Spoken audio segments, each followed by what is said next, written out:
dipersembahkan oleh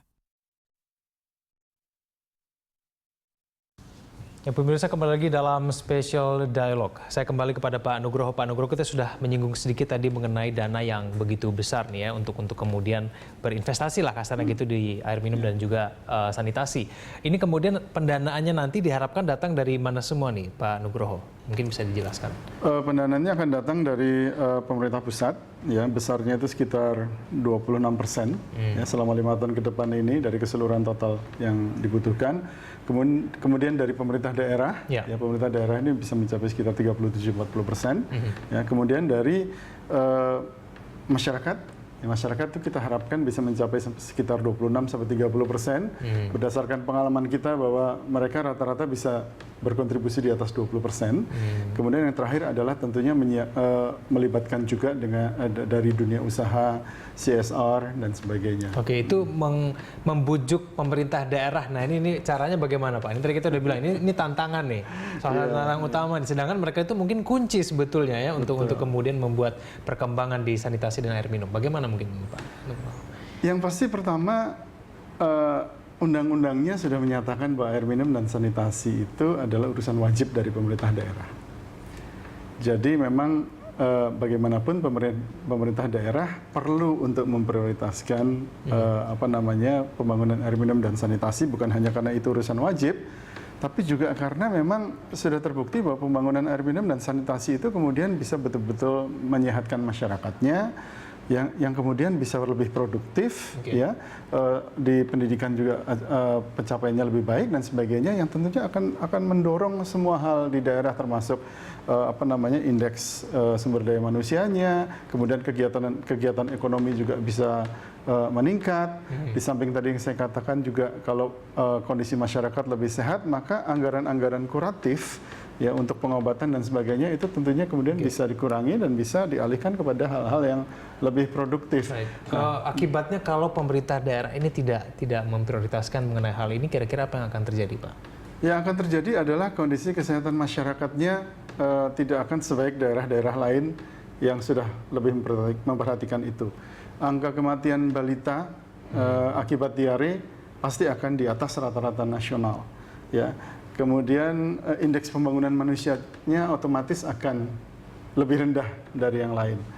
Dan ini merepotkan sendiri sebetulnya. Sebetulnya akan merepotkan sendiri. Dan jangan lupa juga ini adalah era demokrasi di mana masyarakat betul-betul melihat apa yang dilakukan oleh pimpinan daerahnya itu, wali kota, bupatinya itu, seberapa jauh itu betul-betul bermanfaat langsung buat mereka.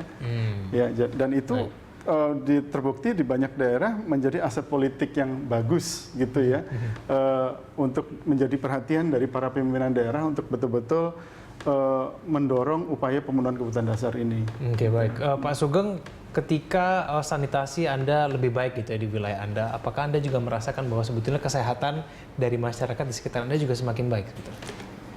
Dengan adanya sanitasi yang baik, alhamdulillah saat ini penyakit-penyakit itu berkurang.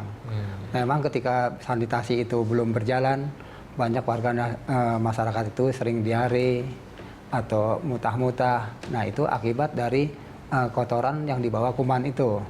Nah, alhamdulillah sekarang berkurang. Jadi memang dengan adanya sanitasi ini berubah total. Jadi tidak hanya sekedar isapan jempol, tapi ini fakta. Sudah terbukti gitu terbukti, ya? Pak Nugroho, sebetulnya masih banyak nggak sih sebetulnya fasilitas-fasilitas air minum maupun sanitasi yang kemudian tidak dimanfaatkan secara maksimal oleh masyarakat? Anda masih melihat hal itu terjadi nggak di saat-saat sekarang ini? Masih terjadi, ya. Walaupun kalau kita lihat 10 tahun terakhir ini sudah jauh lebih besar pemanfaatan dari fasilitas-fasilitas sanitasi dan air minum yang dibangun untuk masyarakat. Dan itu juga hasil dari apa yang kita perjuangkan 10-15 tahun terakhir, yaitu yang namanya pembangunan air minum dan sanitasi yang berbasis masyarakat. Artinya apa? Kita melibatkan masyarakat mulai dari perencanaan, ya. Mereka ditanya sebetulnya seperti apa sistem yang mereka inginkan. Kemudian mereka juga diberitahu kalau misalnya mereka mau sambungannya sampai di kamar mandi, itu akan butuh biaya sekian. Atau sambungannya hanya di halaman saja akan butuh biaya pemeliharaan sekian. Kalau sambungannya itu keran umum sekian. Kemudian kita fasilitasi mereka untuk rembuk. Mana yang kira-kira bisa mereka biayai untuk pengelolaannya, karena nantinya pengeluaran-pengeluaran yang dibutuhkan itu akan diperoleh dari iuran dari masyarakat. Nah, dengan cara seperti itu, rasa memiliki dari masyarakat terhadap fasilitas-fasilitas ini jauh meningkat dibandingkan dengan 10, 15, 20 tahun yang lalu. Itu yang sangat menentukan apakah suatu fasilitas itu setelah beberapa tahun, 5-10 tahun itu apakah masih betul-betul digunakan oleh masyarakat atau tidak. Nah, yang menarik memang tetap terjadi di mana-mana fasilitas yang kemudian tidak digunakan lagi. Tetapi kalau saya boleh share sedikit, tidak seluruhnya ternyata itu berita buruk. Karena bukan banyak berita buruk sepenuhnya. Iya, misalnya saja begini. Cukup banyak MCK yang sekarang tidak dimanfaatkan lagi oleh masyarakat, tapi itu karena masyarakat sekarang di rumahnya sendiri juga sudah punya jamban yang sehat. Oh, itu jadi tolak ukur gitu ya. Makanya kita tidak bisa hanya melihat begitu saja angkanya, justru kita harus tahu persis apa yang terjadi, dan itu kita lakukan setiap saat kita coba untuk mengerti apa yang terjadi. Pak Sugeng, kalau menurut Anda di wilayah Anda ada fasilitas-fasilitas sanitasi yang kemudian tidak dimanfaatkan maksimal, ditinggal begitu saja, atau bahkan mungkin lebih parah dirusak gitu, atau bagaimana? Ya tadi saya katakan MCK ada. Nah, yang tadinya dimanfaatkan oleh warga masyarakat, setelah kita sosialisasi bahwa sebaiknya membuat jamban-jamban di rumah masing-masing, ya alhamdulillah sekarang tidak dipakai. Tidak dipakainya bukan karena masyarakatnya nggak ada, pindah, tapi sudah menyadari membuat di lingkungan rumahnya masing-masing. Itu juga kita sarankan, jadi jangan sampai nanti air dari BAB atau dari kloset ini langsung ke selokan. Jadi ada penampungan. Jadi setidaknya 2 penampungan yang kasar dan yang halus, baru mungkin nanti ada perawalan kecil.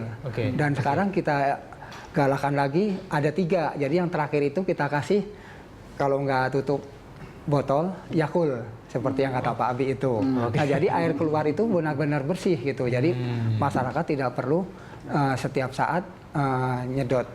Itu MCK yang lama udah nggak kepake berarti Pak? Nggak kepake, ya karena itu karena udah adanya masing-masing di rumah masing-masing itu. Ini kalau kata Pak Nugroho ada baiknya juga tuh kalau nggak kelihatan di situ lagi ya. Tapi biasanya masih tetap digunakan untuk kepentingan umum, karena biasanya itu juga kita tempatkan misalnya berdekatan juga dengan pasar, berdekatan juga dengan fasilitas umum yang lainnya. Jadi tetap itu tetap juga ada masyarakat yang masih tetap menggunakan. Tapi mungkin bisa dilihat jumlah yang menggunakan mungkin turun karena sebagian juga sudah memanfaatkan fasilitas. Tapi sebaiknya kalau fasilitas ini nggak kepake, lebih baik dibuang saja begitu, atau bagaimana menurut Anda, Pak Nugroho? Bisa tetap dimanfaatkan, ya, atau bisa juga memang kalau memang sudah betul-betul tidak dipakai untuk kepentingan yang lain. Misalnya banyak sekali lokasi-lokasi yang kemudian digunakan sebagai tempat juga tempat berkumpul masyarakat, ya, warga, bahkan ada PAUD di situ dan sebagainya. Ya, itu sudah menjadi suatu tempat sosial buat masyarakat, dan itu bisa terus dipupuk. Ya. Baik Pak Nugroho dan juga Pak Sugeng, kita lanjutkan lagi dulu kita di segmen selanjutnya. Pemirsa, kami akan segera kembali.